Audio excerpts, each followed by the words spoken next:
Fight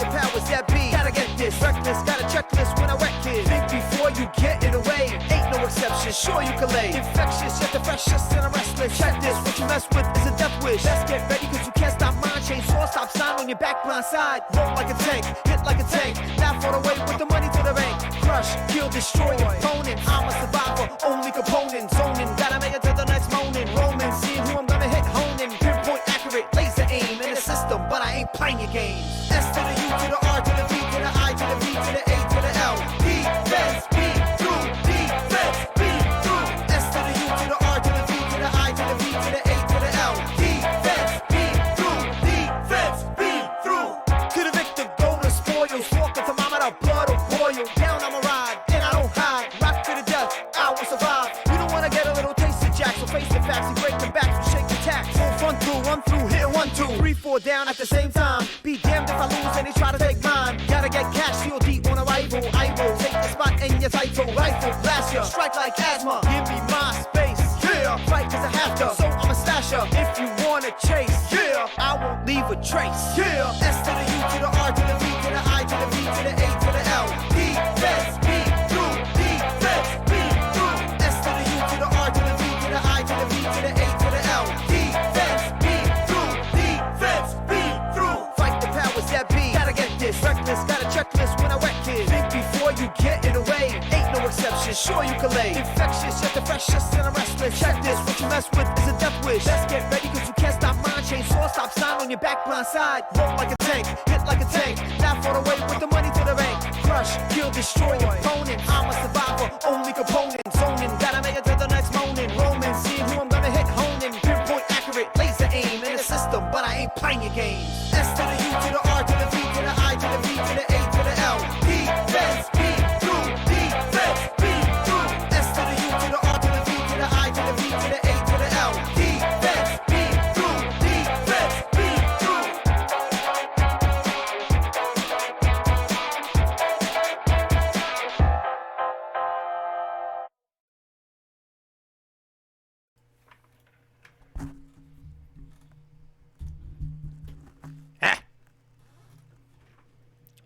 Good evening, everybody. Music stopped right before I was able to get all my shit open. That's nice. Give me a quick sec. Let me just test Tits audio picking up.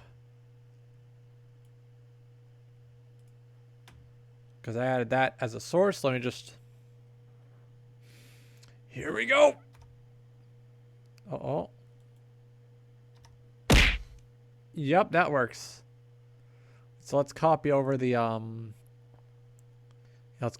filters from the game audio onto that. All right, now we just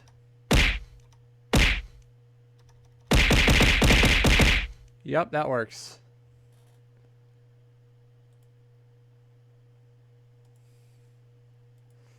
So I've watched roughly 3 films this week.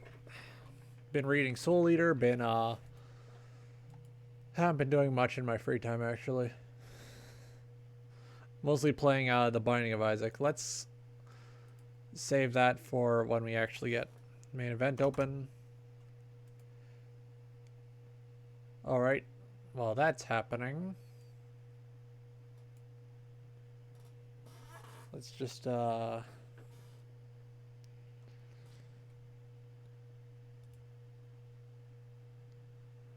actually, let's see. What music do I feel like throwing on?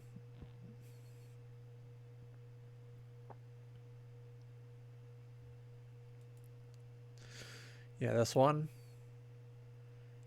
Jungle in Gaming playlist, huh?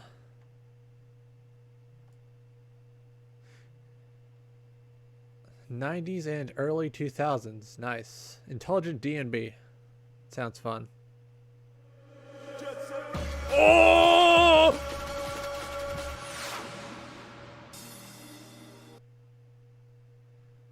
Now I'm feeling it. Now today just went from good to great.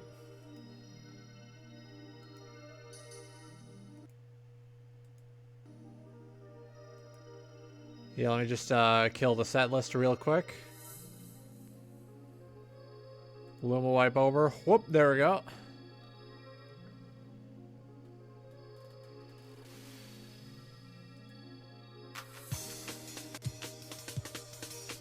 Alright, this is going a little too hard. You get distracted. Oh, whatever. So. Let's get my browser over on the correct side of this setup. Here we go.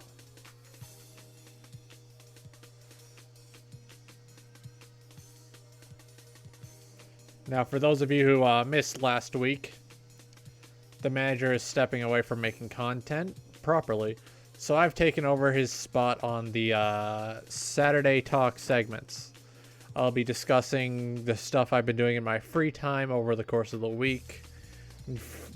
Free to just drop in, talk about what you've been doing as well. It's just a good old brother check-in. So let me pull up the movie posters for the first of the movies I watched. Pray to God there's one that's safe for work for this first one. I can't talk about it in depth. No doubt because it's absolutely fucked up and evil and crazy.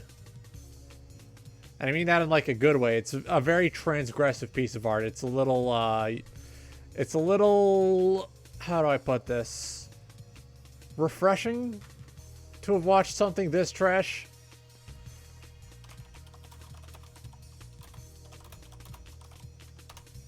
So let's get this up and running.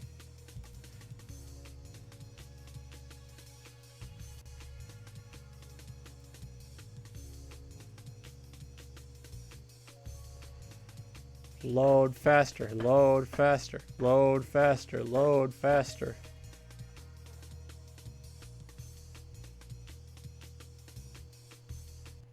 Yeah, open image in a new tab just to see if it's, you know, it's all right.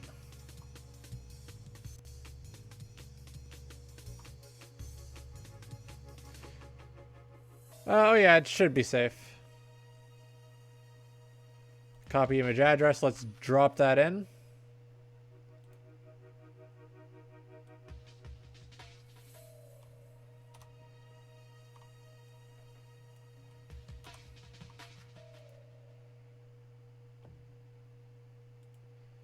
What image size is this?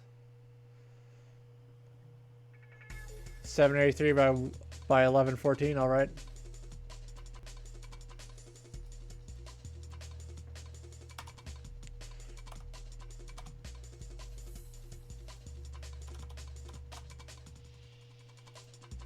Oh yeah, that's perfect.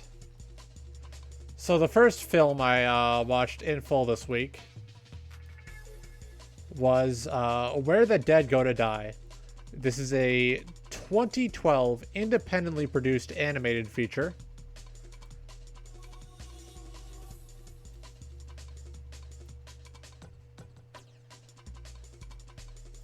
Let's just content warning this.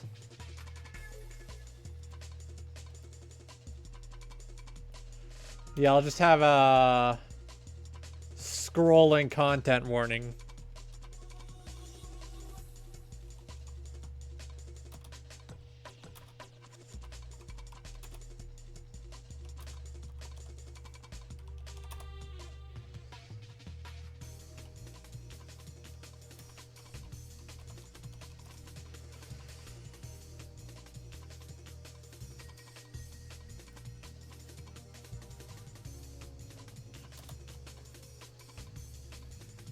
There's a lot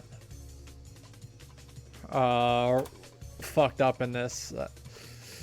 It's just generally not okay on like a societal level. But I'll talk about it a little more in depth as I'm allowed to go after I finish up this little content warning. Yeah, let's make sure that's big enough that you can read it.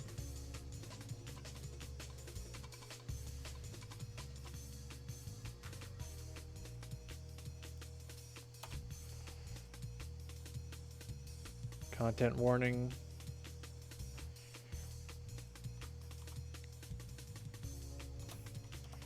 This film contains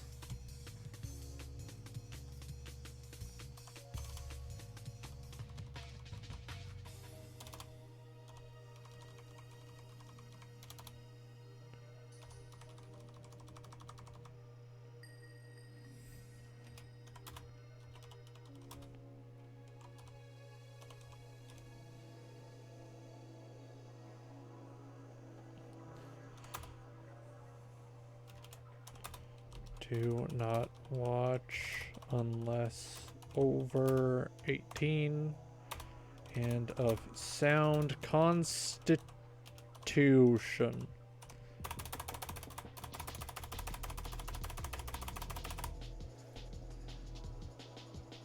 Alright, just fade that in. I figured I might as well drop a content warning on this one, because this one is yeah, it's an experience. So, Where the Dead Go to Die, independently produced animated feature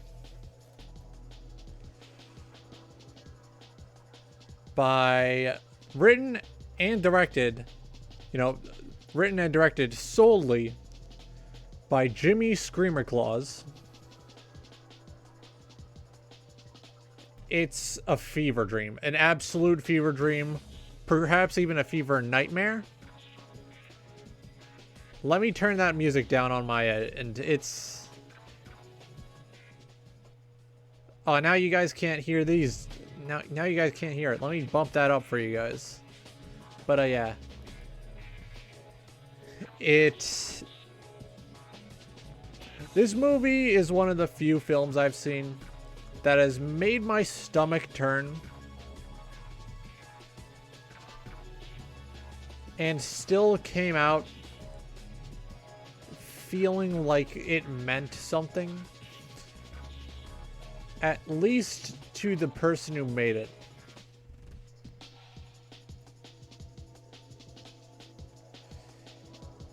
It is a surreal horror film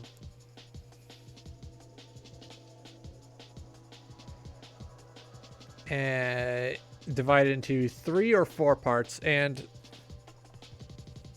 all in all, it's not something I would recommend. At least not to people who are very severely affected by art that features themes of things that are generally uncomfortable to even talk about, much less think about, you know? However, I can't say that watching it was a waste of time, because it's very clear that the creator put a lot of effort into it and wanted to make something that, you know, had a message that might not actually have been all that clear.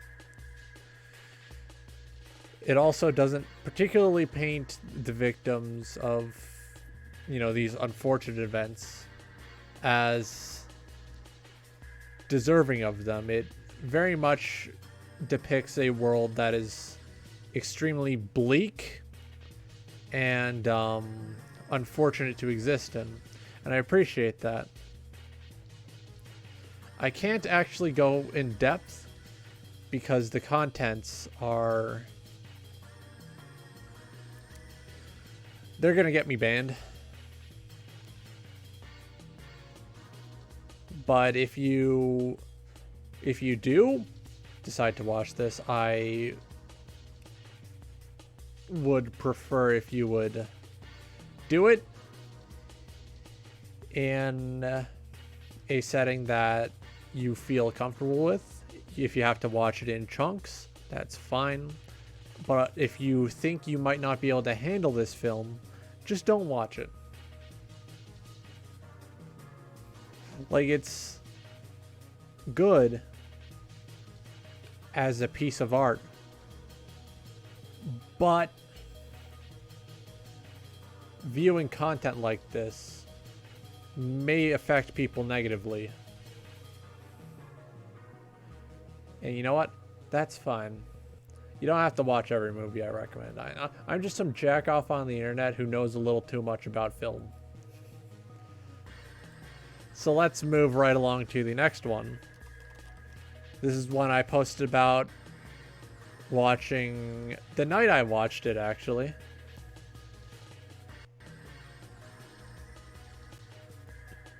Let's get that goddamn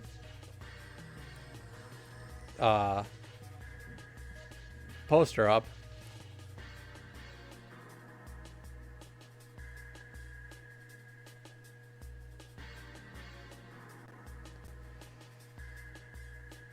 You may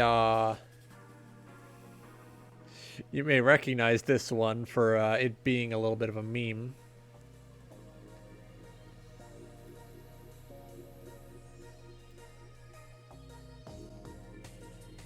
Alright, so let's fade out the text and replace the image link. You know it. You love it. You've looked at the main character and said, he is literally me. That's right. It's Drive from 2000. Why is the... Why? Why is the image like that? What the fuck's going on? Open image in new tab.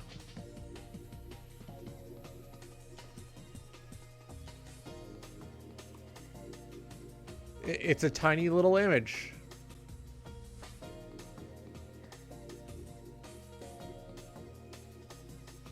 Open image in new tab. I'll correct the padding on this. The pain in the ass. Come on. Just want to talk about my dumbass movies.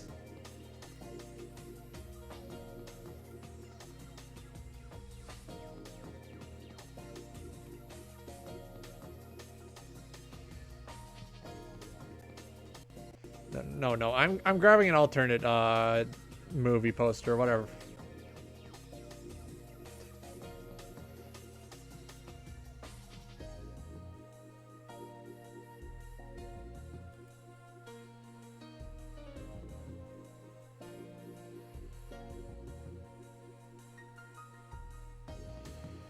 Please, I just want one good rip of the movie poster.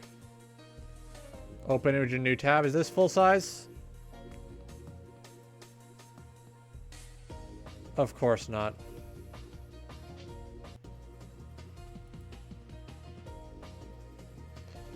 A real human being and a real hero.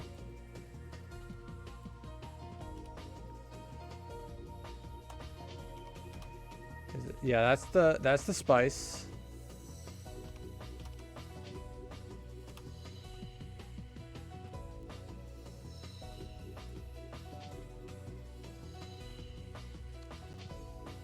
Yeah, so I watched Drive from 2011, starring Ryan Gosling.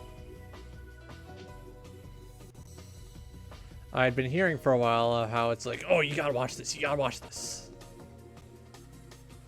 You know, hailed as a big, great pillar of cinema, particularly for having a character that many people can relate to. So I figured I'd finally sit down, get my ass in my chair, and I said, all right, I'm gonna view this. I'm gonna watch this film. I'm gonna watch the movie. And I did. And I'm glad I did. It turned out really good.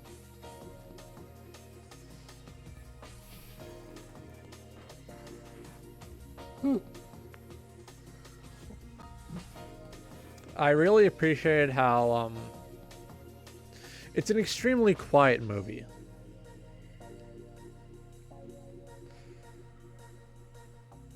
Like, you see a film with a poster like that starring, you know, big boy action star Ryan Gosling, and you're like, damn, it's gonna be fast paced, it's gonna be ape shit. And you watch it, and there's a lot of slow, well-paced talking scenes that aren't like afraid to just have a little silence in there. And that's something I love. It's not trying to have everything explained all at once. It's just letting the story progress at a safe pace while doing its best to accurately portray a very introverted, like, psychopathic man. Like, he doesn't say a lot. He doesn't even have a name. He's just called the driver.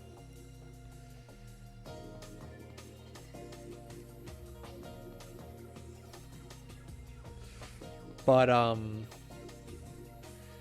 his actions and the impression he has on others around him speaks more to his character than any amount of dialogue he says could. Like, the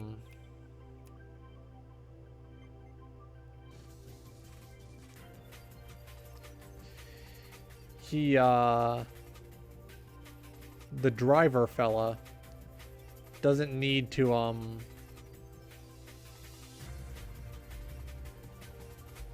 prove himself as, like, you know, capable, because, well, he doesn't have to brag about being capable because it's simply evident in how he excels at driving. Like, you see him do it. You see how good he is. He can get away clear as day. But he also generally just, you know, does a lot of nice things for the people he cares about. And it's nice. It's refreshing to have a character who's just fucking insane, but not particularly evil specifically. He's almost like a folk hero of some kind, like a modern folk hero who goes around, you know, helping people out and then just killing people who generally are not good.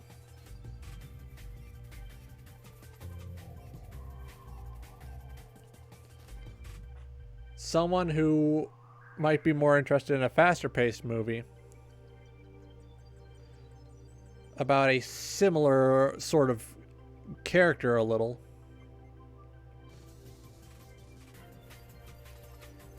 would be better suited looking at other, you know, guy who drives cars movies like Baby Driver. But if you're alright with it taking roughly an hour between the opening action scene and then the next time action comes up again, and you want to just dive right in to a film talking about a character who many of us might know someone a little like this or be someone a little like this, then Drive from 2011, directed by the completely, absolutely effervescent Nicholas Winding Refn. This might just be your movie. I get the hype. It's very good, and I like it. So let's get the last film I watched over the week.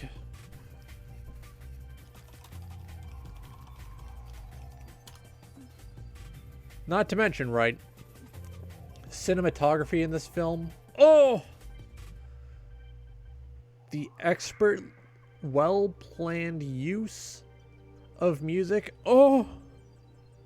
It's just great. It's fantastic. So let's get the last film for today. Here we go.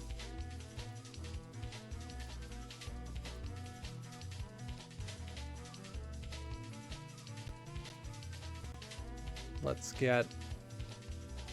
yeah, let's replace Drive.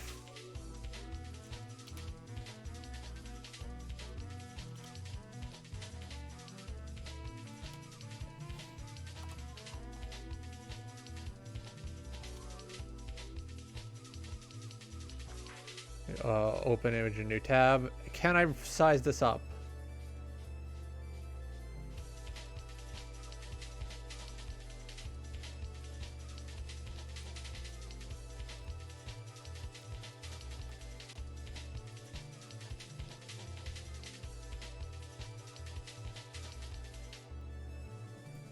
What size is it? 250 by 372. Yes, I can size this up. 250 372. I was mistaken? I don't know, I can't have been mistaken.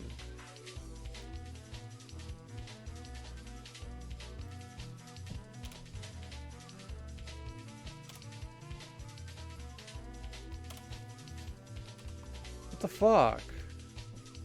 Oh yeah, here we go.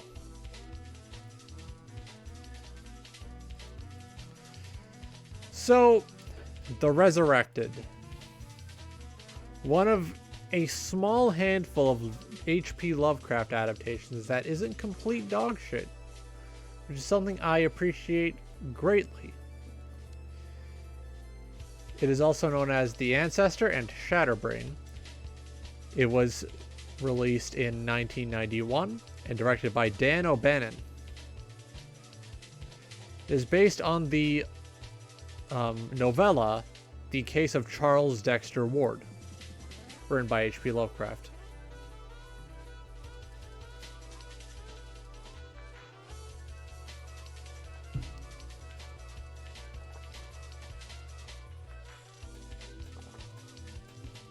An interesting little factoid is that it was intended for a theatrical release and was shown at various film festivals, but was released direct to video in 1992.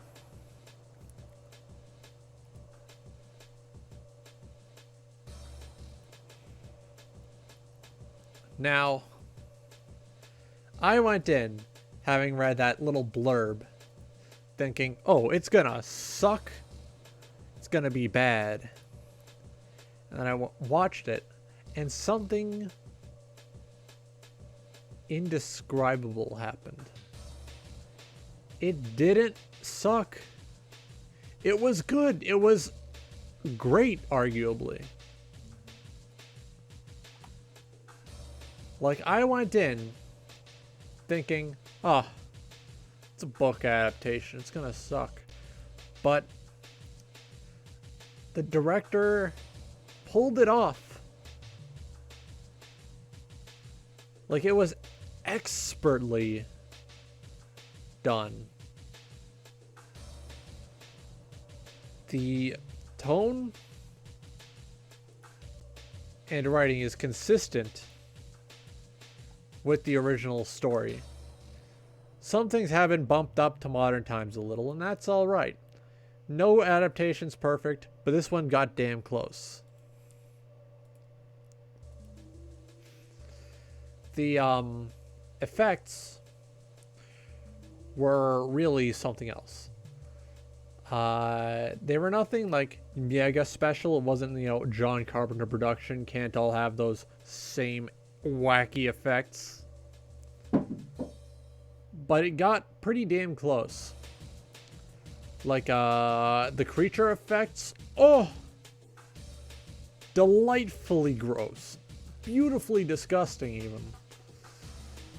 I, saw it and I was like, ah, that's fucked up.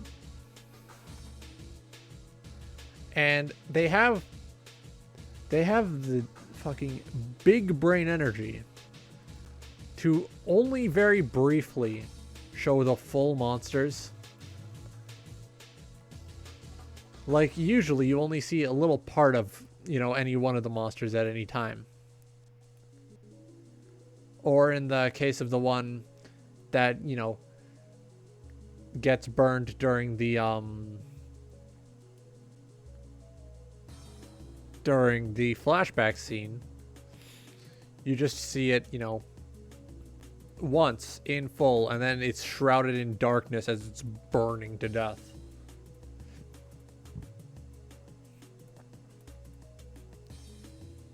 And that's something I feel a lot of directors don't like doing for some reason.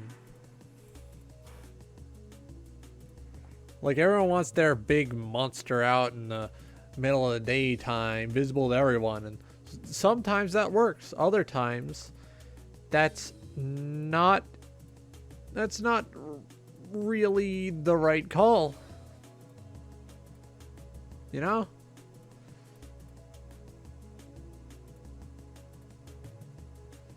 Sorry, I'm just my eye. Having a moment, you know. As for the makeup to make as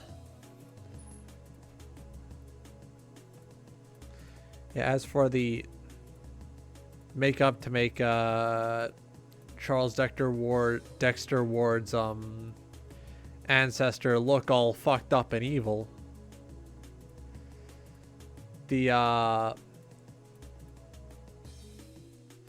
it's really good. Like, he really looks like he's just fucking falling apart.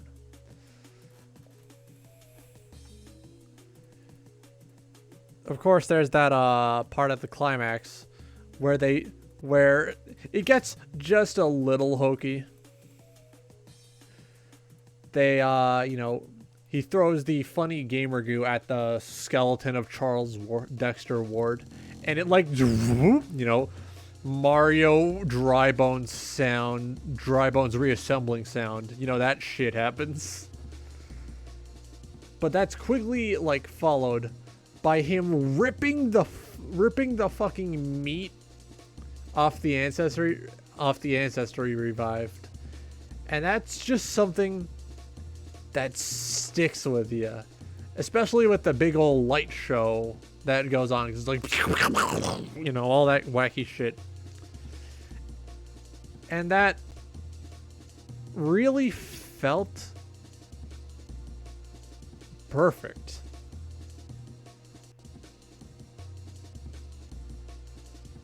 Like, that really felt like it came from someone who loved the original novella and said, all right, I want this to feel like you are reading it. Like, that guy very obviously, like, took the mental image that was going on when he was reading, and he put it on the screen as perfectly as possible. And I love that. Like, it came out perfectly. At least by my standards for something like this. Because, you know, you watch a lot of book movies. You get accustomed to the movies always just sucking dog shit. Like, that's always the risk you run when you're watching a movie based on a book. It always has the significantly high risk of either ignoring parts that made the original book special, or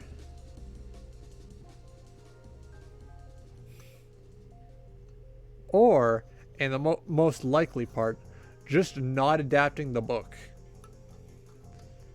Like, an example is the Scott Pilgrim movie. That's a book movie where they skip over entire volumes of the comic just to get to the ending within a reasonable time. And it's like, no! No! They could have milked 2 movies out of this. But that's another movie to talk about at another time. We'll save that.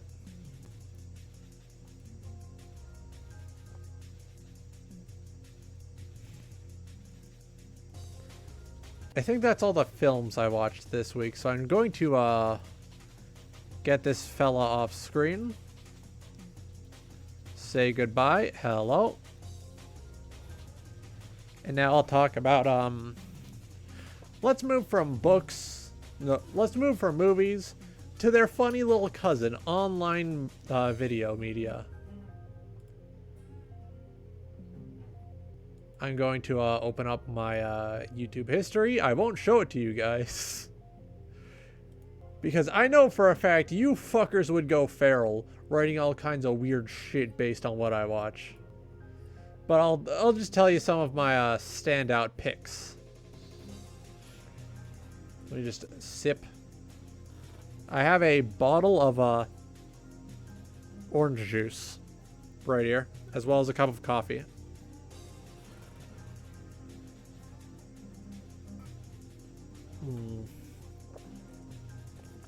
Now that's good shit.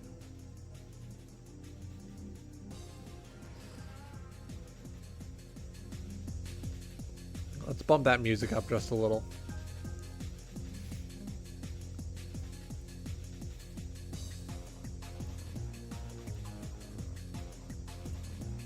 Come on, come on. Load faster, load faster.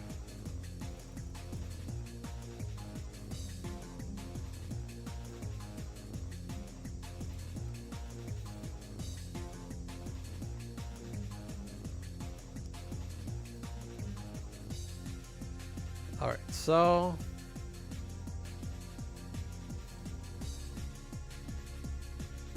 let's see... what was I watching yesterday before I went live, huh?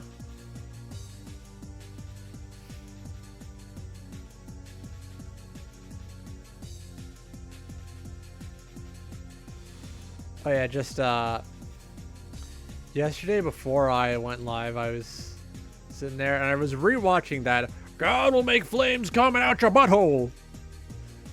You know that video? I love it. I've been apeshit for it ever since I saw it on Jabroni Mike's stream.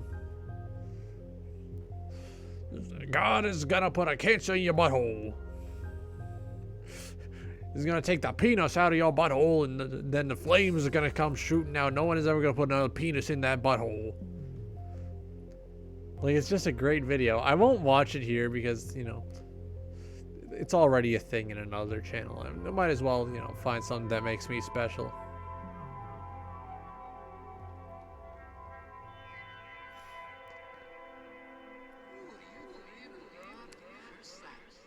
Oh yeah, so there's a channel I've recently discovered called Jabroni. That's spelled J-A-B-R-O-N-E-Y. This fella makes very nice, well-edited, well-researched teardowns of, you know, past situations or stuff like that. This one I'm talking about specifically, an infamous TikTok doxer. I didn't know people on TikTok like knew what doxing is, but I guess they do.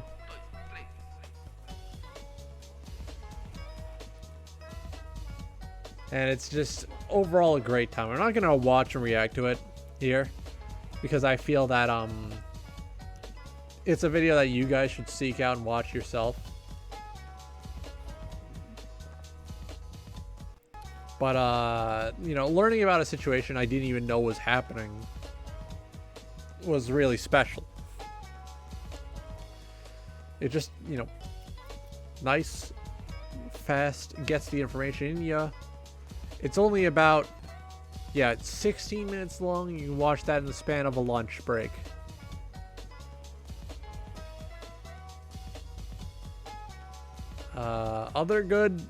Other really nice videos from this guy. There was one I was watching earlier. I need to find it.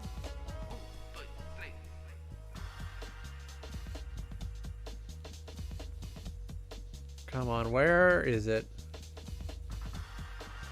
Oh yeah, the video this fella did on Alinity's Unbelievable Redemption arc. That surprised me, because for a while I had firmly believed she not changed. And when I, you know, had this information all laid out to me in a quick, understandable way, I was like, oh, you know, whoa.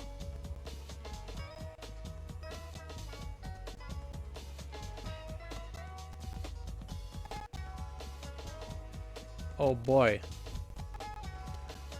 My chat client disconnected. Nice. Now, there has to be...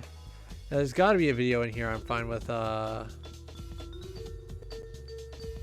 reacting to. Because some of these are... not all of these are like, you know, exactly great. Exactly high quality. Like high art videos that are well made and well researched. Some of these are just stupid dog shit memes.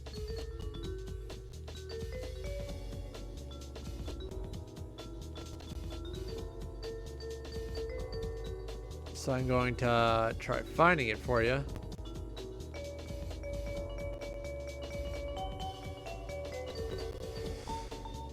Oh wait, no, there was one just earlier today. No, I need to find it.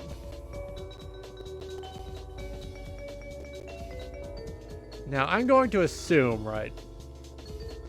You're here. You've seen that autism tag. We both know about Christopher, Christine, Christian, Weston Chandler.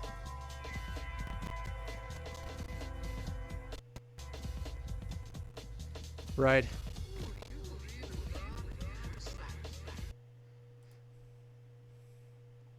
I found a nice little 17-minute compilation of this user's favorite moments featuring this absolute gem of a creator. And I'm going to put it on. We're going to react to it together. I'm going to be pausing very frequently to add, you know, my own little commentary.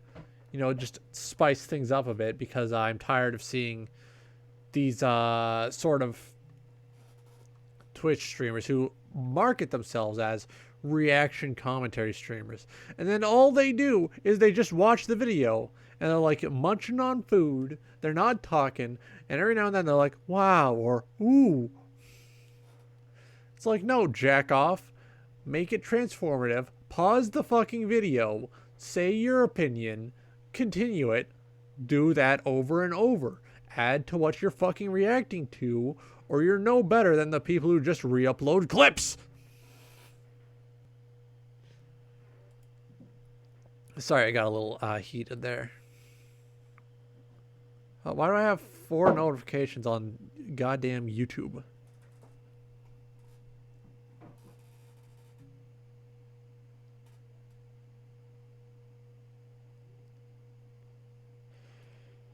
Ooh. All right, so nothing special. All right, let's full screen that.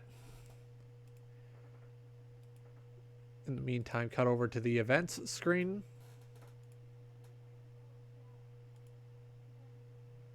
A real human being and a real hero. All right, here we go. Let's see if I remember my Christory right. All right, let's see.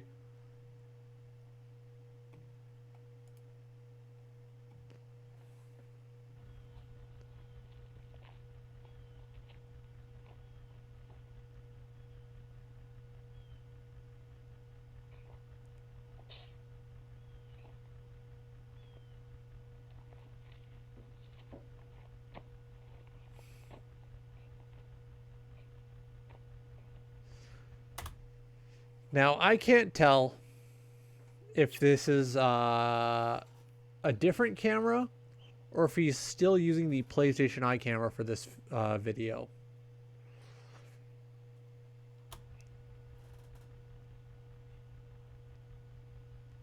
I don't remember the exact context for this one, but that moment... I got a little Chun-Li within me.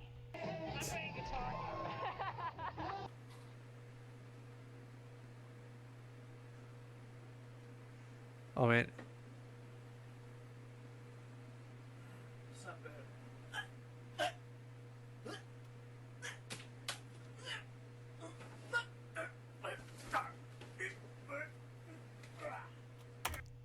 I'm pretty sure that was the Mpreg video. I'm pretty sure this is from the Mpreg video. I don't I don't remember for sure. I haven't seen every single classic Chris Chan moment. I need to actually sit down and watch every single video this fella's ever made. But this might be from the Mpreg roleplay video.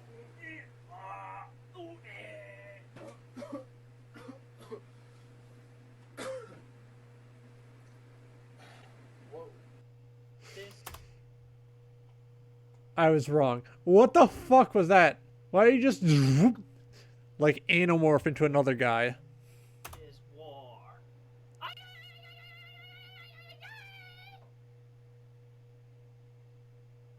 down your wares and bring yourselves unto me. I believe this is very obviously with the PlayStation Eye camera. You can see how grainy and green it is. Those are the two G's of the PlayStation 3 PlayStation Eye camera accessory. Grainy and green. Let's turn that up a bit so you guys can hear this guy as well. I believe this happened during one of many trolling arcs where people were pretending to sell Sonichu merch. Which is why he says, put down your wares. This was made as an intimidation tactic against people trying to sell bootleg merchandise of his intellectual property, which was in fact, in and of itself, also an infringement on intellectual property, specifically Sonic and Pikachu from Pokemon. I will hunt you down and really smite thee. You have been warned with the Cherokee ancestry. Cherokee, that's an interesting term. For those unaware or, who need a little refresher, Cherokee are a tribe of Native American people whom Christine believes she is related to. This is false. Just complete fucking bullshit. There's a minuscule amount in there. That's right. But not a lot.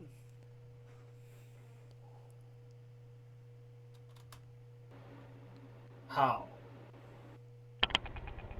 Hey! No. That little clip was it was from a point where Chris had allowed someone to gaslight him into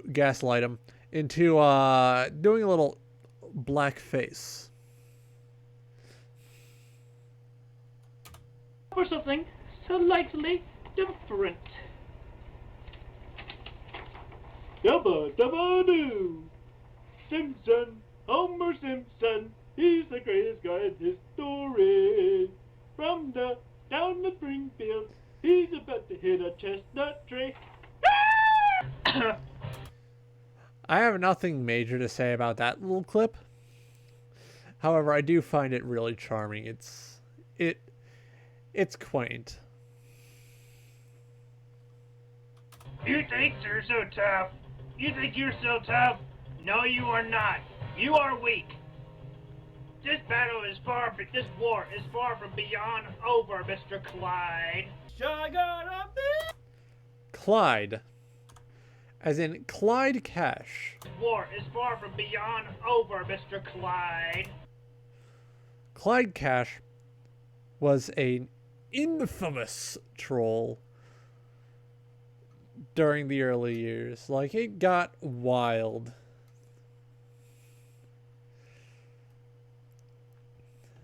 Someday I might do a few streams just going over all the information. Or you could just go watch the Geno Samuel documentary. You know about it, I know about it, we both know about it. That's just how popular this Geno Samuel documentary is.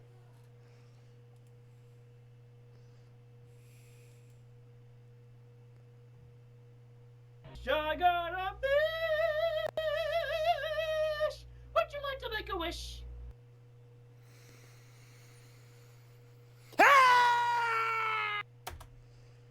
That clip is a much more modern clip.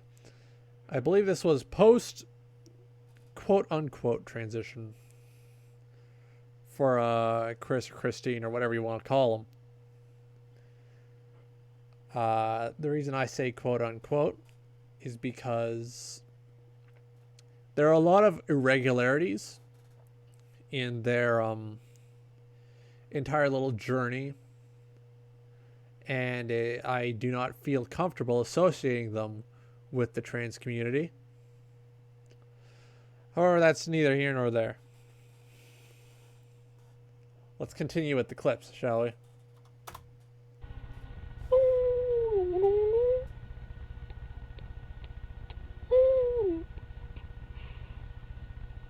Ew. Smoke 'em, peace pipe.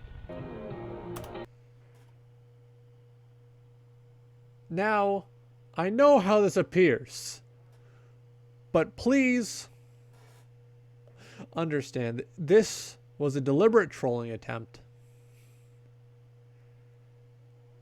He's dressed as Mr. Popo from Dragon Ball Z. However, as you can see, that there's a lot of questionable shit entailed in cosplaying that character, alright?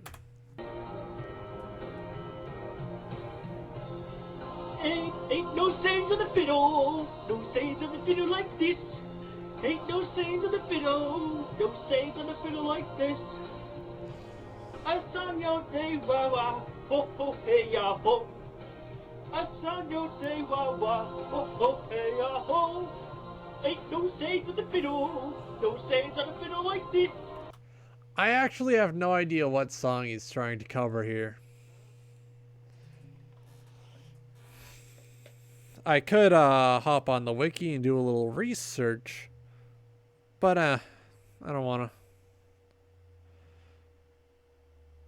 Not right now, at least. I mean, come on, the fucking Saturday stream. You expect me to do work? You expect me to do fucking work that takes effort? No. Ain't no sayings of the fiddle, no sayings of the fiddle like this. A song yo say wah wah, ho ho hey ya ho. Of course, there's the absolutely beautiful interpretive dance going on here. And by beautiful, I mean it needs improvement. I'm not going to say it's particularly bad, because that would be a little rude. You know, the pot calling the kettle black and all that. But it could use improvement. A song yo say wah wah, ho ho hey ya ho. Happy loving between me and Jackie. I love you, sweetheart. Boing. Seriously, take me down! I want you to kill me! Glorious, kill me now! Kill me now! I don't want to live this life of being a spot of Satan anymore! Ah! Now, I have nothing against the Jewish people. I mean, they're people too, and I got nothing against the Jewish community. I mean, they have their views, and we have our views. Let's just leave it at that. Why would he have to feel the need to say that? Why would he need to point that out? Well, I'll tell you why. There are clips of this individual being anti-Semitic out there. Like, you know, just the clips just exist. Like, arguably one of his biggest moments was being a little anti-Semitic. And of course, the fellas, you know, improved a little. You know, improved quote unquote.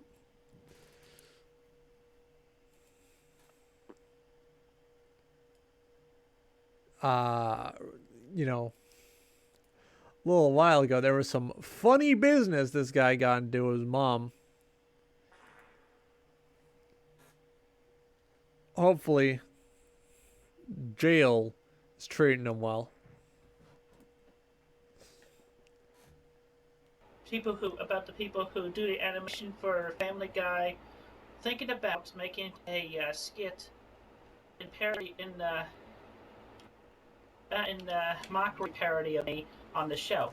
But I would like to make it clear that I don't want just a skit. If you're gonna do anything of me, I would like to be involved and voice myself in the show, as well as a sexual character. Now, I have my story for at least one episode. You might notice the audio glitches in this clip. I believe this is because at some point later in their lifespans, PlayStation 3, PlayStation Eye accessories start to deteriorate greatly. This often shows up in, increased graininess, increased greenness, and audio bugs just like this.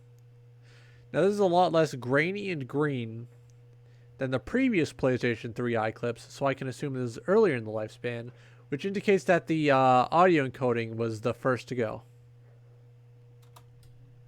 And I'm willing to go multiple episodes. The agreement says McFarlane and the crew. Anyway, first off, the rumored drawn version of me that looks like a Cleveland clone. No. But I have watched all the episodes of Family Guy, regardless of the way, and the assertion that this individual is a Family Guy expert is interesting to me, because I feel it an accomplishment almost to be so dedicated to Family Guy of all things that you're willing to watch every single episode to recreate the style accurately. I drew a good version of myself, which these drawings I'm going to show on here will be on the Wikipedia a little later on tonight, along with the next page. Anyway. Beautiful. Now, this might be a little controversial. I might get a little dragged a little for saying this, but I really like how Chris's art looks. It's not perfect. It's not even close to that realism shit everyone likes. But it's charming. It's charming, and that's all I need. I look at this, and I feel happy. I don't know why, but I enjoy the way the art looks. It's charming to me, and that's good enough. Sometimes charming is good enough. There you go. That's a good version of me right there to draw for the show. Hello, loves. Good evening there. I'm Bob McCartney, and I'm going to sing you a song. It's a day in the life, and it is a good day for the life. Yes, good day. So you're telling me the Beatles...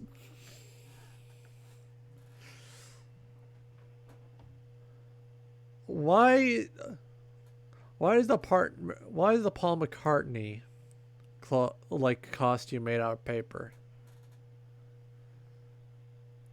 Why use a costume at all? Most of the time he dressed like a regular guy. Living. It's a beautiful day over here in Virginia. Rock on, England. Good evening, love. Hello. You know the word gay? Alright, so this has a lot of context behind it, actually. Now, of course, first...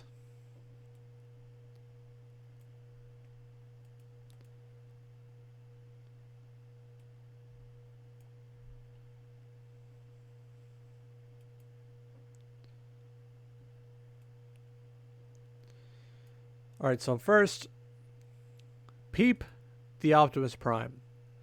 There's also a Sailor Moon image in the background, though I would not blame you for being unaware. Because, well, you see the audio quality. You know. I mean, not audio, video quality. You're aware. All right, you know. But the reason he's making this video, right? Because at the time, he was forced to either say he was gay or he would lose something. So he chose to say he was gay instead. But to make sure that his viewers knew he was lying at the time, he had his Optimus Prime toy visible. And he had an image of Sailor Moon. The image of Sailor Moon is to reaffirm that he likes women and is straight. And Optimus Prime is sort of like, it's like a distress signal for him. You see it, you know, something's off.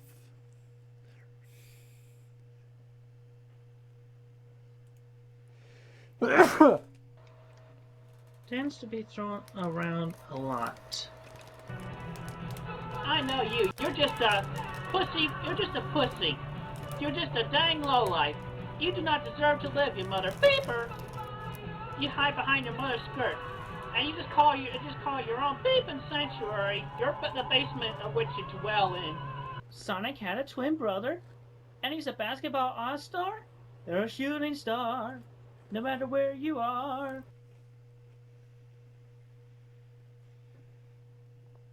There's interesting context behind this orange Sonic. This is not Sonic. This is in fact Bionic the Hedgehog, Chris Chan's first Sonic OC,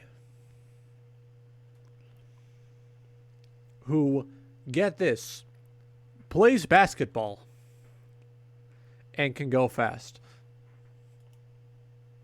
As far as the eye can see, no matter who you be.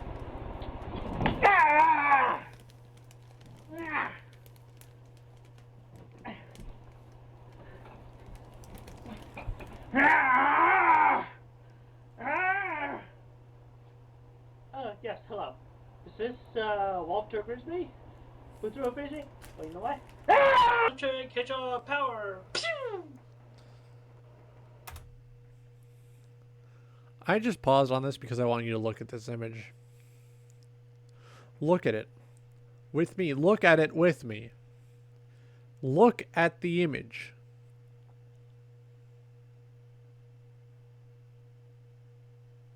Alright, let's continue. Good viewers.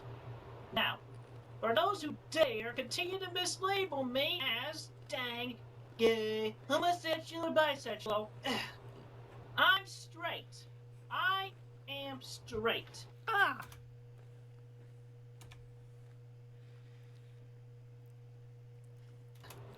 I'm straight. I am straight. This clip would go on to age poorly, as later in his life, Christian would later go on to come out as not only bisexual, but also as trans, which is a different can of worms. An entirely different can of worms.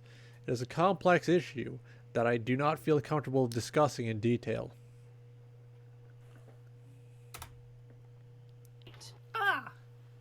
Mr. Thomas, you are hereby granted a Merry Christmas from your Uncle Gubsy. Uncle Gubsy says, Merry Christmas, Tom. Gub, gub, gub, gub, gub, gub, gub, gub, gub, gub. People may consider, that tone and acting in that previous clip a little cringe. You know what? Yeah. But it's also kind of charming. You see that face? That's oozing charm. Clearly, nothing bad ever happens to the Chandlers. My art speaks for me. Now let's look at some more. Here's a one-pager I'm sure you'll remember. Bad. Bad Leroy Brown. You friggin' Nazis! I'm gonna kick you all out of Equestria! Now, that clip has actual context to it.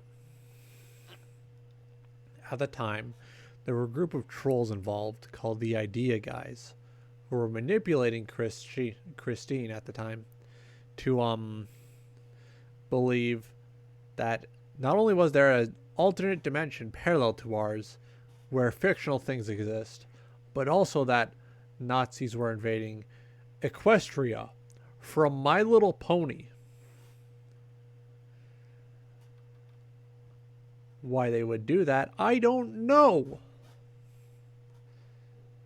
But it was a little funny, I'll admit.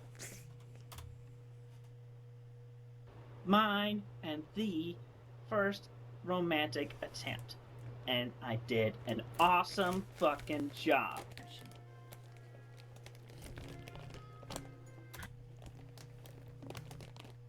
So this is Barbara Chandler, Chris's mom.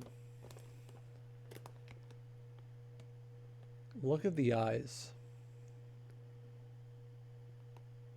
Look at this old woman. Look at this decrepit woman. I feel bad. Not because she's old, but because of what would happen later on down the line.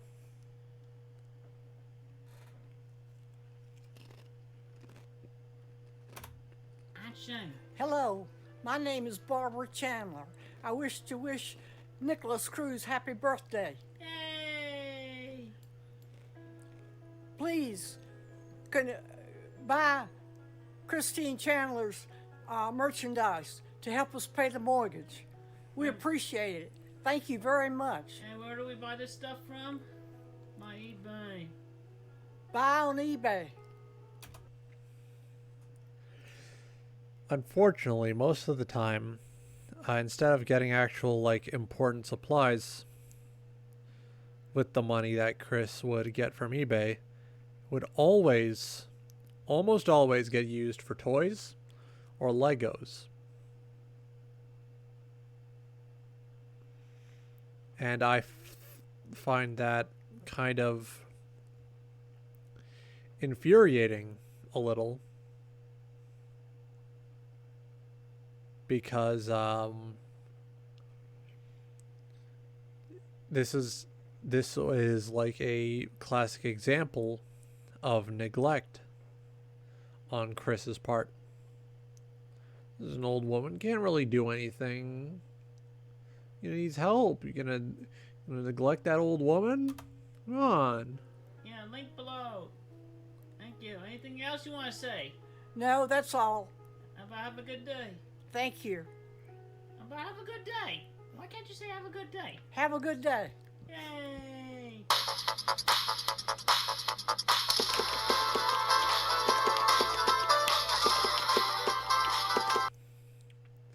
This is something I actually really like about this person. All of their stuff is customized, like hand done. Like, if they care about something, they'll put in the work, you know, paint it, customize it. It's not always, you know, the best, but the effort's there, and it's consistently there. And I appreciate that. It's something I should strive to do myself at some point. Like, you know, whenever about I decide to put a mod chip in that fucking PS1, probably do a quick paint job on that outer lining, you know, just cheap spray painted gold, just for authenticity, you know.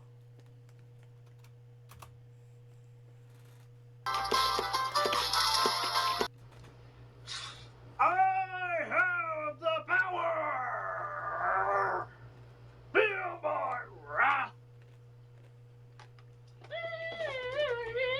Here's another one. And that corner tab came from an original only for GameCube title that was originally a GameCube title, but then later expanded to other consoles. Damn Xbox. For the longest time, Chris would refer to Xbox consoles as Hexbox with an H.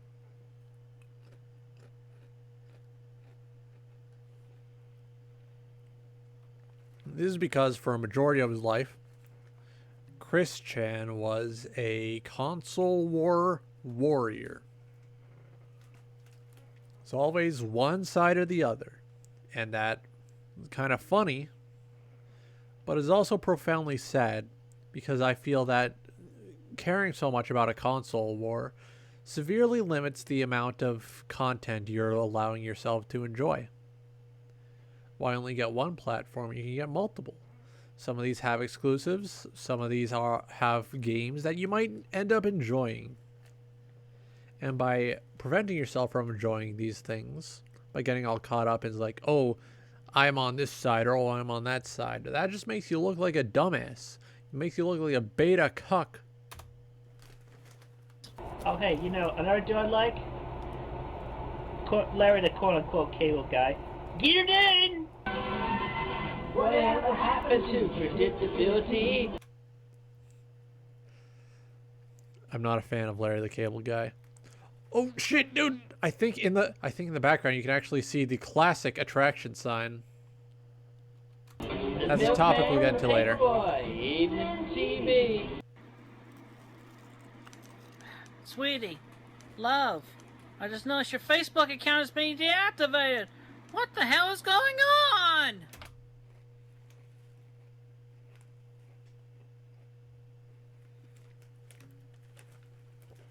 I believe this clip is from, well, obviously it's recent. I believe it's from the entire little arc where their quote-unquote sweetheart was getting like hacked and all that shit. Which, unfortunate, but also might have been dating a troll, my fella. I'm worried. What the hell? Oh yeah, here comes the lab.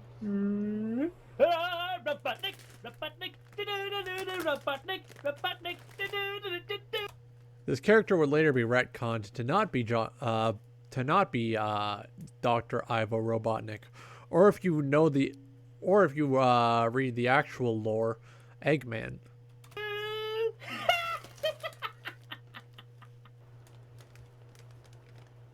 Happy Easter. ID. Trust some shout. Happy Easter. Do do do do do do do do.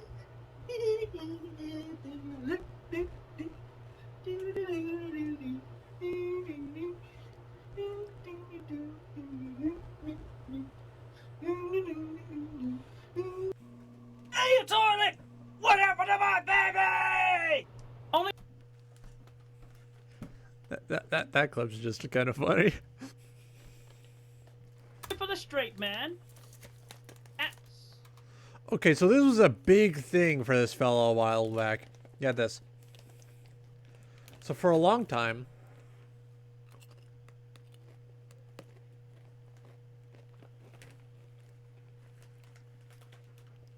right, Chris Chan was actually homophobic. Like, unironically.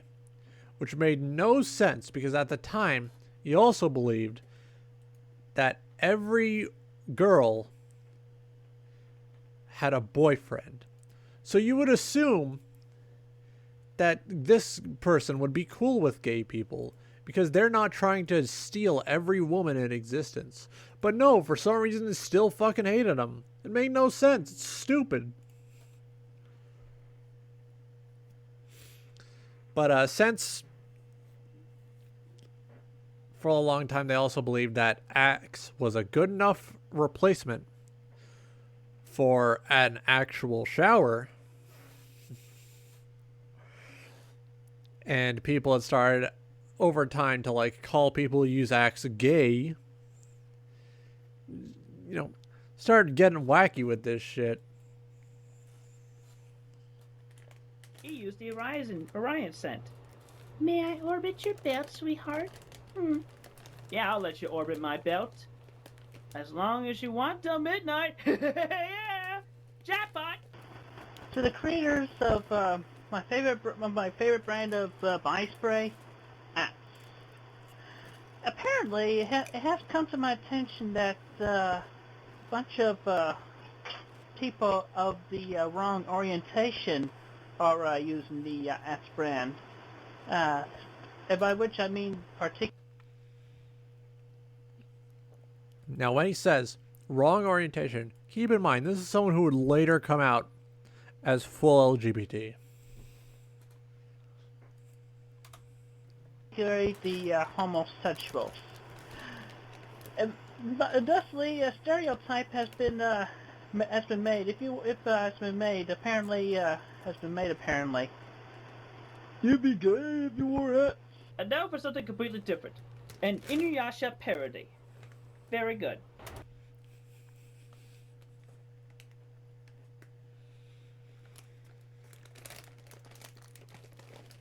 My favorite like bits are just where this guy's praising his own art.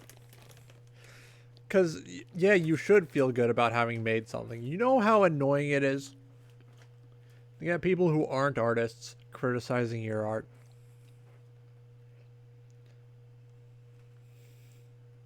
It's like, yeah, you're saying that shit, but I'd like to see you try making something like this.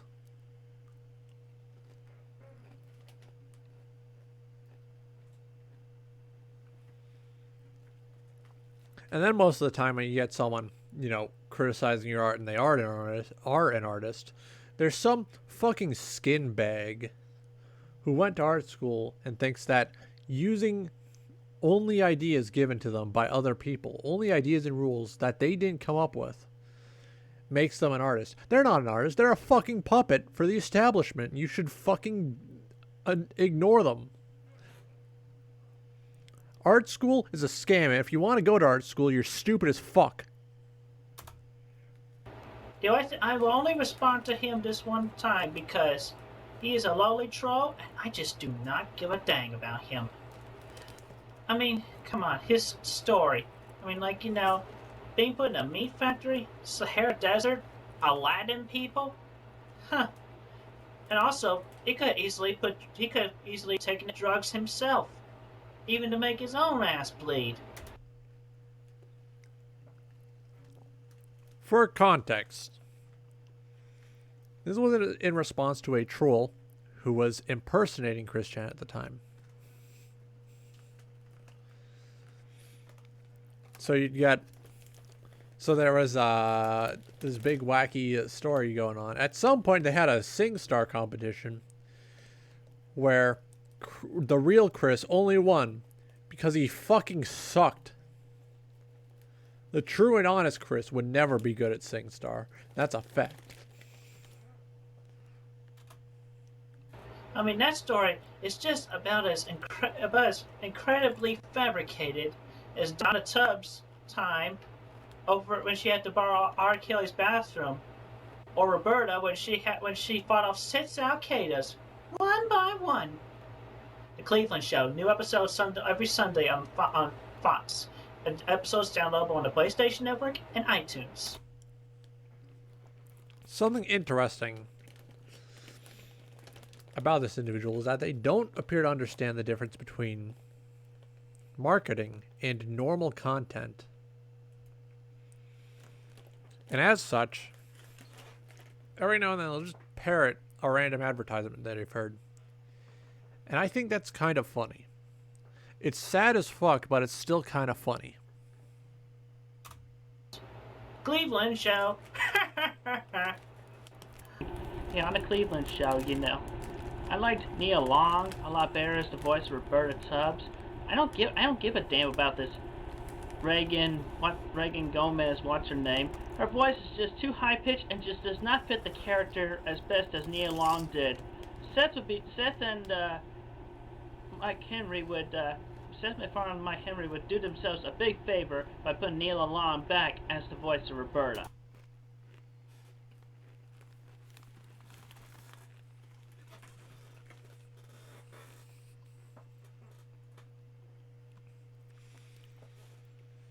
Now, once again, we have ourselves a Family Guy expert on our hands. This is an underappreciated facet of the, soulful history of this person. For years and years and years and years, they have openly just been a powerful, well-versed, dedicated Family Guy fan who understands what's probably best for the characters from a production angle. And I appreciate that. You don't get a lot of people so deep into something like that anymore in such a genuine way. It's always people standing. It's always people taking the worst character from the show and saying, he's my little meow meow. I want to crush him into dust and snort him and then ass boof the remaining dust. You don't have people saying, hey, I don't like the voice actor change. I think this person was better for it. Could you please change it back? No, you just have people saying, oh, this guy, I want to suck his dick so hard that his prostate comes out his nuts. And sure, that's funny, but it's also a little sad in a weird way.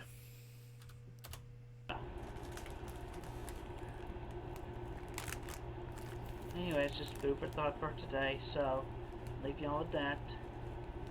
There you are. Two famous ladies. The student body at UVA hosted a memorial service to honor the 49 victims who lost their lives at the nightclub in Orlando, Florida. This all unfolded on the steps of the rotunda. Victims who lost. SLGBTQ. This is an original acronym for this person. They decided that straight people needed to be included. And you know what? That's all right with me. The more the merrier. But it is an idea that is often mocked. And I understand why. Because, you know, straight people haven't exactly been dealt the same hand as people who have alternative gender or identities or sexual preferences. Well, preferences is wrong because that implies that it is a choice or a minor tendency. I mean orientations. That was a goof on my part, and I admit that.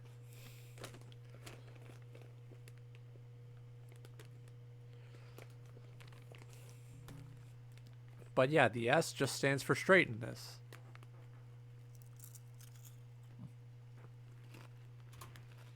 Their lives at the nightclub in Orlando, Florida. This all unfolded on the steps of the rotunda along University Avenue. The 2-hour-long event included an opportunity for people to create art. What the fuck? You hacked into her account! You hacked into her Facebook, you goddamn miserable, worthless cretins!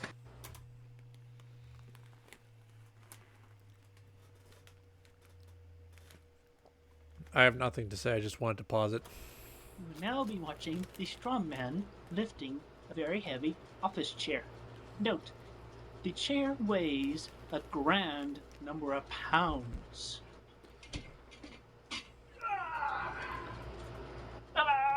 What is this gonna fall over? You gonna fall over? Aww. Ohio, Mr. Miyamoto-san. Oh, look, I made it from, like...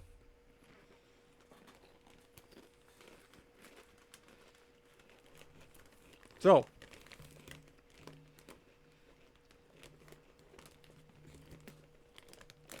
that Miyamoto-san clip has a very interesting context because for a period of time, people were convincing Chris that he was talking to Shigeru Miyamoto from Nintendo.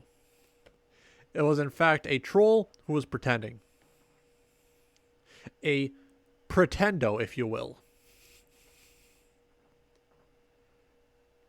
This escalated to the point where Chris sent an email to the real Miyamoto, and then it replied with, "Hey, dude, what the fuck? Yeah, man, that wasn't us. What are you doing?" You know, it was nuts. It was wild. Legos and pizza blocks. And believe it or not, I play Thunder Horse. Guitar Hero. I also like Jerry Seinfeld. He's very funny. I watch his show every day on TBS. And you know, too bad it ended. He could have done more shows, but whatever. That was his call there. He decided to have it after 9 seasons. I like Jerry Seinfeld. He was a funny man. You know, I would definitely like to see this. You know, even as a video response from Jerry himself, his view on autistic people. A big thing for This is reminding people that he's autistic. Now, it feels nice to know that there's another creator out there suffering from the same disorder as me. But it's a little disheartening to know that they ended up fucking their mother. Like, if this is my competition, I'm in the fucking lead by leagues and miles. But it's also like, dude, what the fuck are you doing? Especially the high-functioning autistics like myself, you know. And also, think about this. I'd probably sound like Jerry Seinfeld, and, you know, this could be a comedy routine for himself, you know, that he could do for autistics. I just recently been introduced to this autistic teenage boy here, and you know, I was introduced, so he opened up to me right away, and then later at this picnic.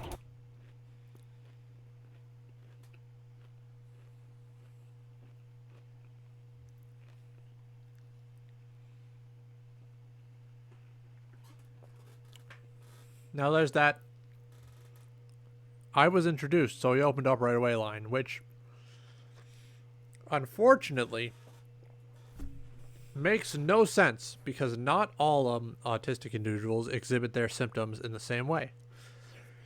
Some people might still, be closed off even if you introduce yourself, or it'll take a long time for them to open up. Or some will be uncomfortably open from the start. Chris here falls into the unfortunate, very repeatable mistake of assuming that other people with the same disorder have the same symptoms as you or exhibit them the same way as you.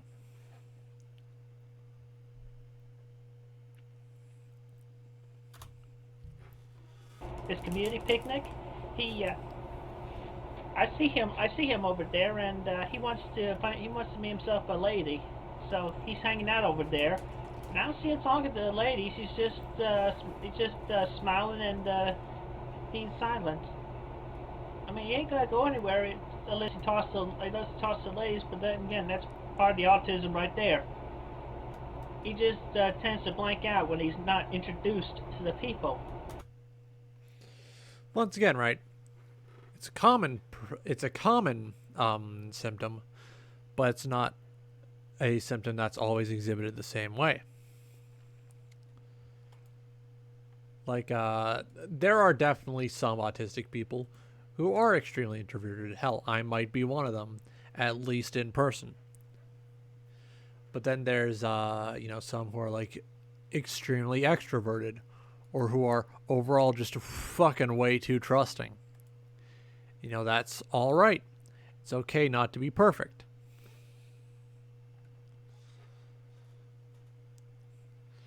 But that, relates back to the, overarching thing.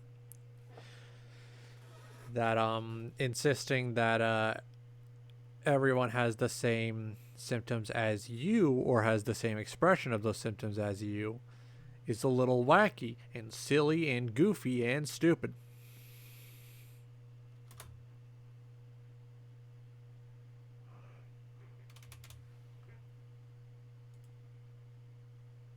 Because he's scared of the unknown. That's very common amongst the autistic people. I'll tell you something else, in today's society where everybody is glued to their computers and internet and all that, they're definitely closing themselves off from society. It's like they're becoming autistics themselves. I mean, if they're not glued for the computer, they're definitely about as blank as that teenage boy was.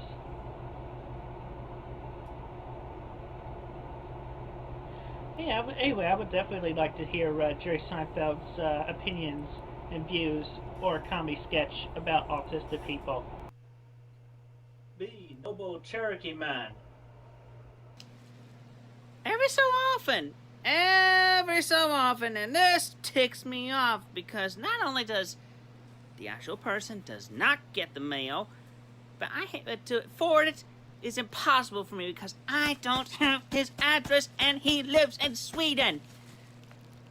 Felix Ivan Kjellberg.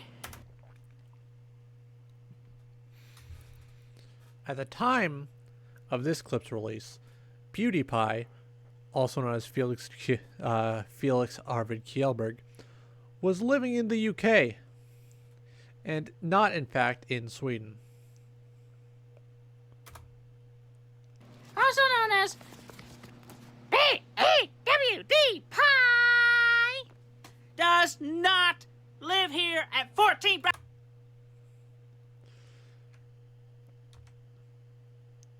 I'm sorry your brother died. Well, that doesn't mean you have to go picking on me for the cause of his death, because The reason I skipped ahead was because this individual frequently, like uncomfortably often, speaks their full home address. And I did not feel alright allowing that to come out on my stream, you know?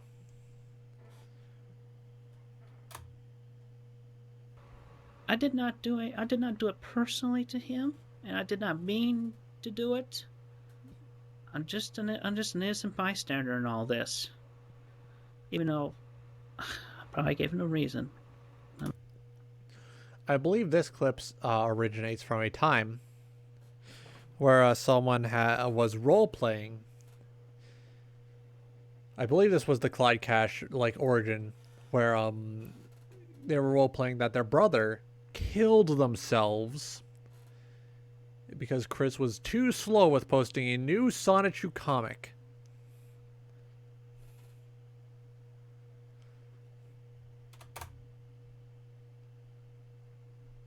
I'm sorry. You don't have to do anything mean. I mean, would Ryan want you to go kill? Would Ryan want you to go doing anything stupid as torturing other people, or even go as far as killing them? You don't have to do this. Just live on your life and move on. You'll find yourself a girlfriend, and she'll make you happier than possibly how well Ryan could have done it. It's alright, take a chance, 'cause there is no circumstance that you can't handle.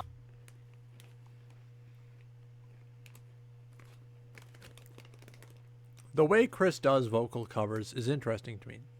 Vocal covers or karaoke or whatever. Instead of simply just putting on the instrumental or a cheaply made karaoke version,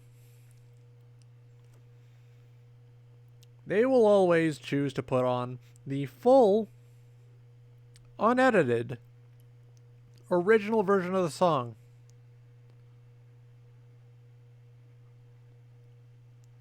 And I think that it's interesting that they choose to do this, because it's a dog shit way of doing it. It's stupid as fuck, but it's very unique.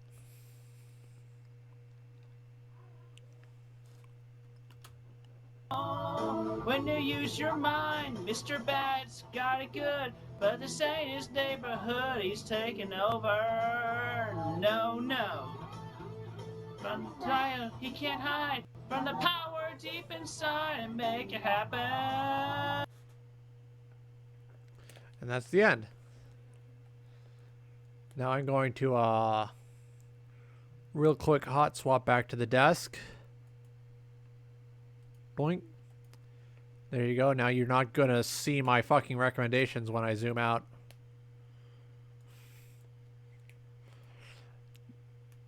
Don't need funny little weirdos coming in and being goblins.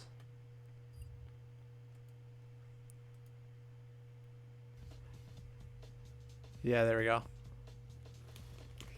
Oh. What a day, what a day.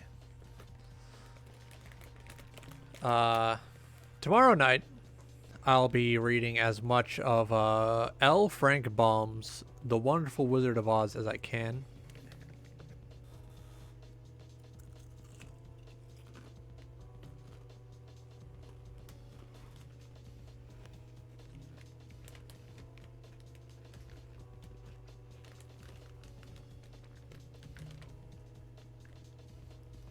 There are actually 14 books in the series, and I think I'll try to read all of them.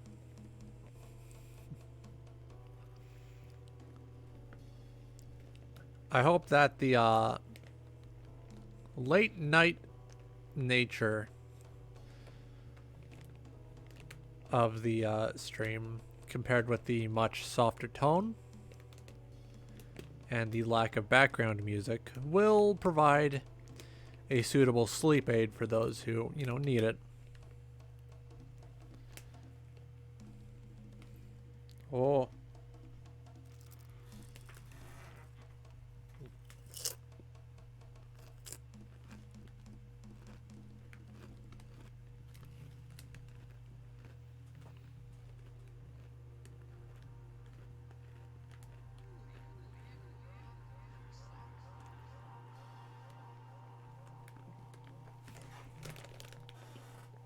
Sorry, I'm like taking care of some chips I got the other day. You know how it is. But I look forward to actually reading the source material for one of the most beloved movies of all time. Because I hear that the actual books are a lot more in line with old fairy tales where it's weird and fucked up and all wild and wacky. And I want to, like, experience it personally. I want to see what it's like.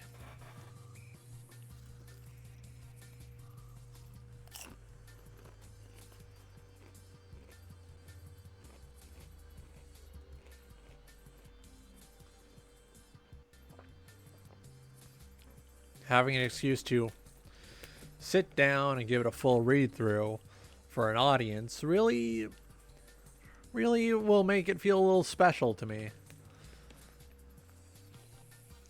And I look forward to it.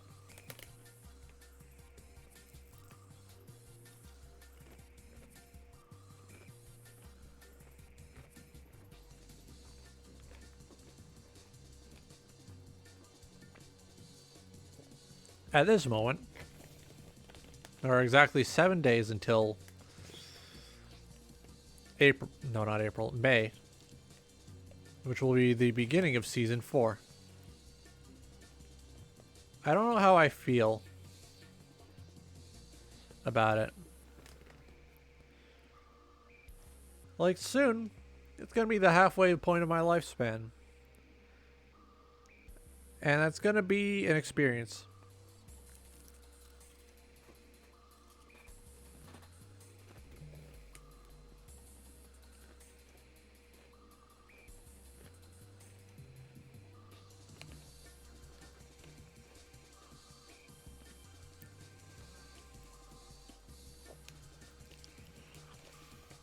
If I'm doing the math right, Season 5 will begin on exactly the anniversary. And I don't know how to feel about it. We're getting closer and closer to me having been doing this for a full year. It's been fun, but it's been a slow growth.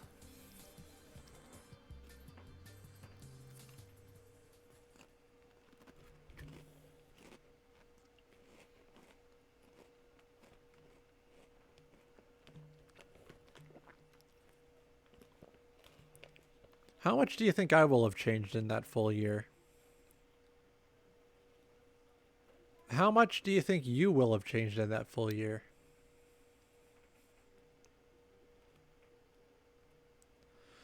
Just because you're not paying attention to something doesn't mean it's not evolving and changing as you do. And there's something beautiful in that. The fact that, as time goes on, no matter what, life will keep continuing, whether you like it or not.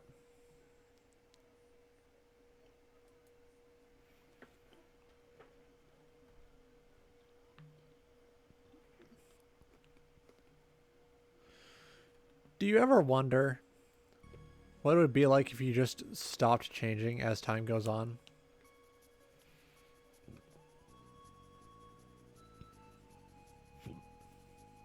Imagine time just locking up Right when you're at your peak. I think that would suck.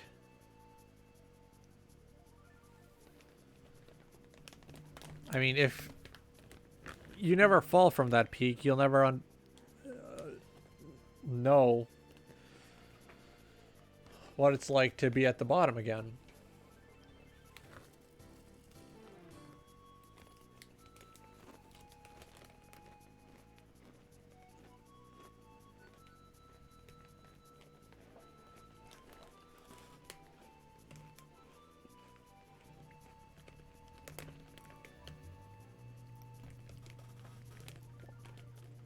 Having only an up without any down just means that it'll end up feeling like a straight line once you reach the absolute top.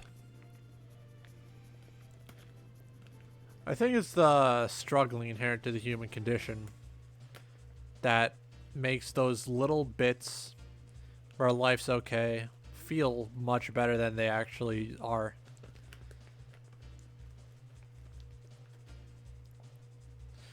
Just as how hitting rock bottom is crushing if you've actually gotten somewhere, but if you were hitting rock bottom every day, all day, every year of your life, then it would just feel normal. You ever try eating nothing but your favorite food for a week, chat?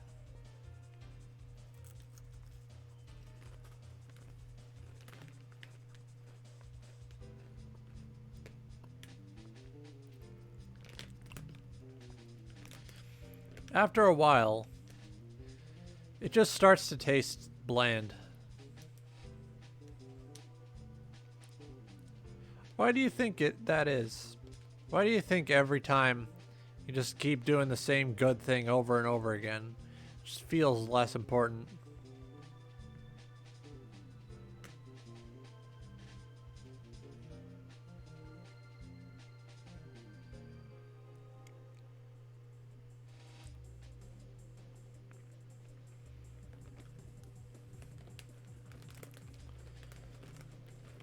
I can only really hope that eventually things will feel alright again.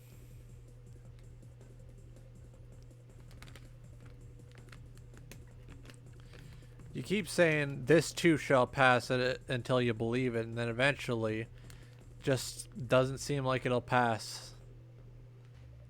And sometimes that's just the hell of it.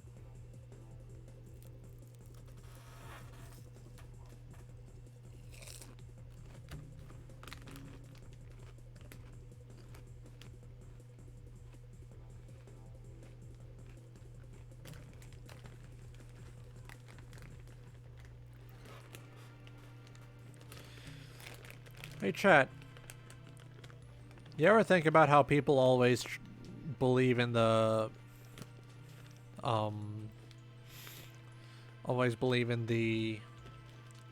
opinions of a reviewer over the opinions of someone they know?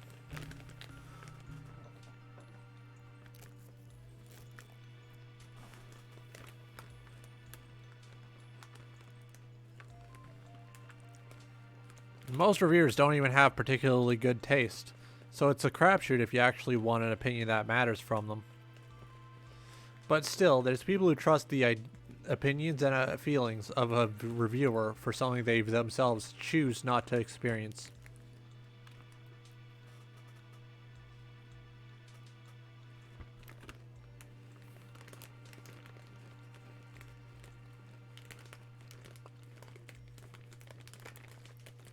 I don't like how often people choose to rely on reviewers for their opinions, because it means they're depriving themselves of the opportunity to experience something.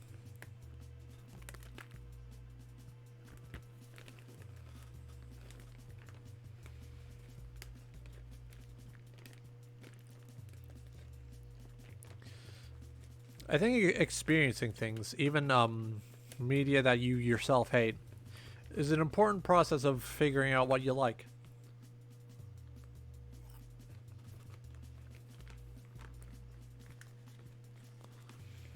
if all you read are good books, then eventually you won't have any concept of what bad books really are.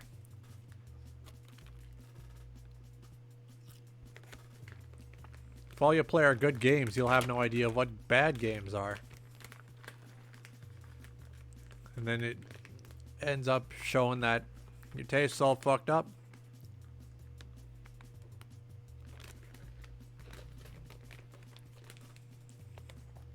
I think it's important to learn that just because a game's like bad doesn't mean it's actually like terrible. Sometimes bad games can be fun. Same goes for bad movies or bad books.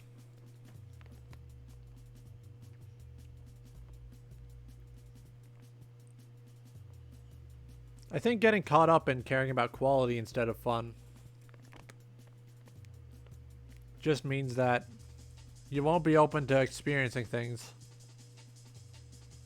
that you might enjoy greatly just because it's like, oh, it's bad.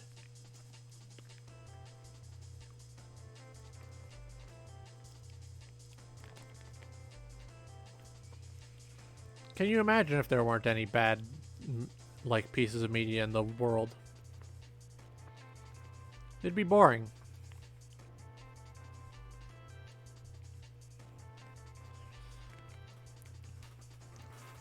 Imagine nothing like The Room, nothing like War and Peace, just the same big popular shows, same big popular books, same big popular bands. No experimentation. Nobody testing out a new style that might not be for everyone. Just everything appealing to the same common denominator. Same bullshit annoying person who goes to GameStop and buys a fucking Funko Pop of a Family Guy character. Because GameStop doesn't even fucking sell games half the time anymore. Same person who says, oh, how can you have such basic taste while watching the same thing everyone else does? Ever think about how the Marvel Cinematic Universe has made it so that everyone has the same taste as a 12-year-old boy? Everyone's always got to have characters who spout witty one-liners. Always got to have characters who have the same opinions as the creator does. Same shit all the time. It's disgusting.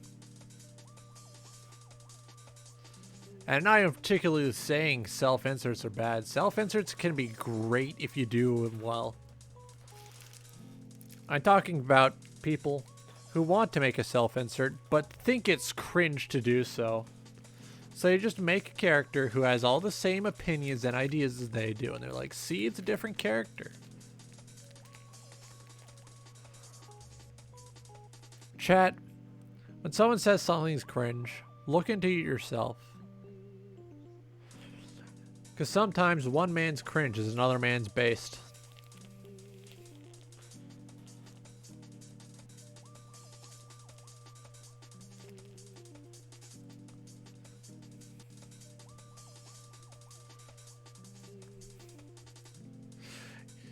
It's disgusting to me a little how people often don't even have their own opinions anymore. Like, fuck, man.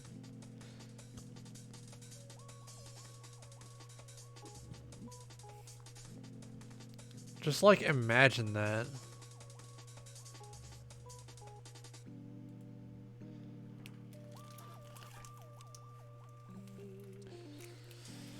And now the fucking big tech people and running the establishment are, like, trying to put ads into shit we pay for. And it's like, fuck, man. Why does life only seem to get worse? Why?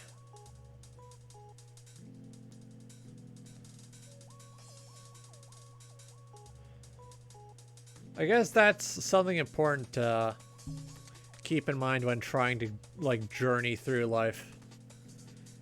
Sometimes you're gonna have to find your own meaning. And you might not enjoy what that meaning is. But in the end, it's still a meaning that you yourself decide to derive.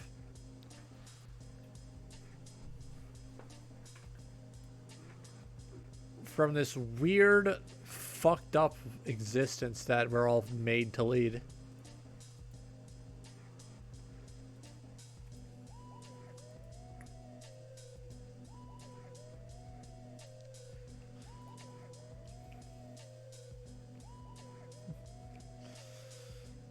People thought that changing the establishment would eliminate censorship, but no. Now just trying to censor the things that they got away with.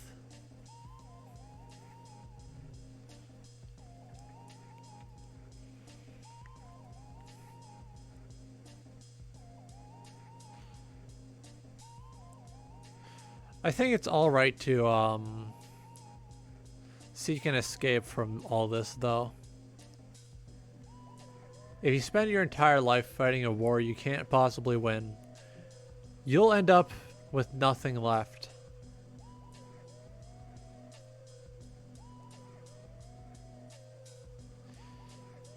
Think about it. You spend your life fighting a war against an idea that can't be killed, an idea that can't be quenched. You waste your time doing that, and what do you get out of it? Nothing. You just get to watch as your mind empties out and you replace everything that was a part of you as something that you got from someone else.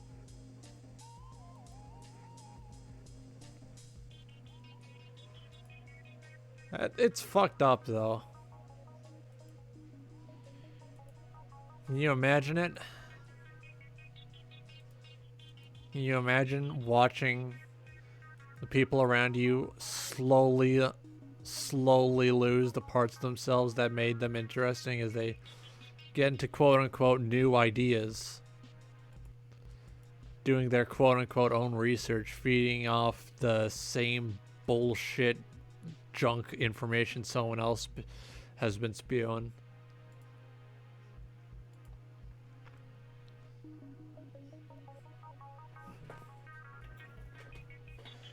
Eventually the people that the establishment hates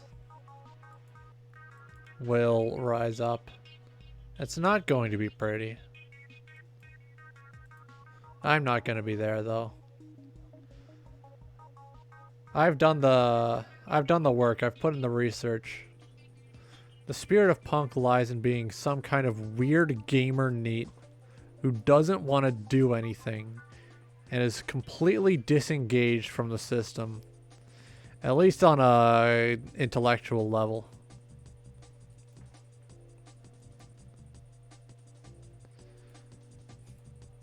Sitting here talking to you guys about shit that doesn't matter, enjoying life instead of just endlessly fighting. That's punk.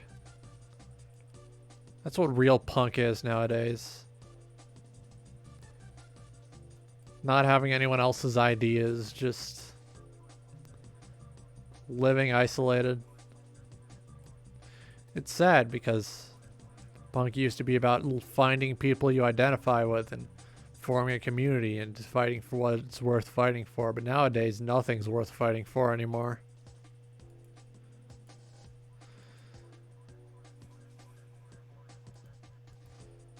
No matter what you do, every decision you make is not going to matter to, you know, the greater scheme of things.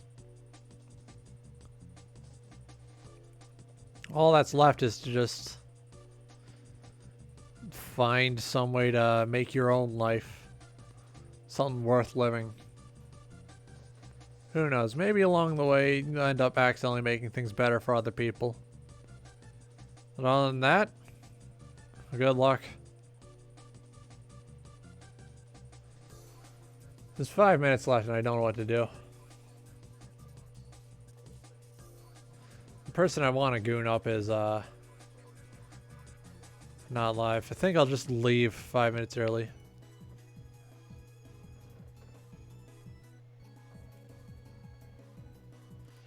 Thank you to anyone who showed up for this. It means a lot. We'll see you tomorrow night for the story time. Take care of yourself. Get something to eat, something to drink. Make sure to transfer your laundry over from the washing machine to the drying machine. And of course, beat your cock like it owes you money. See ya.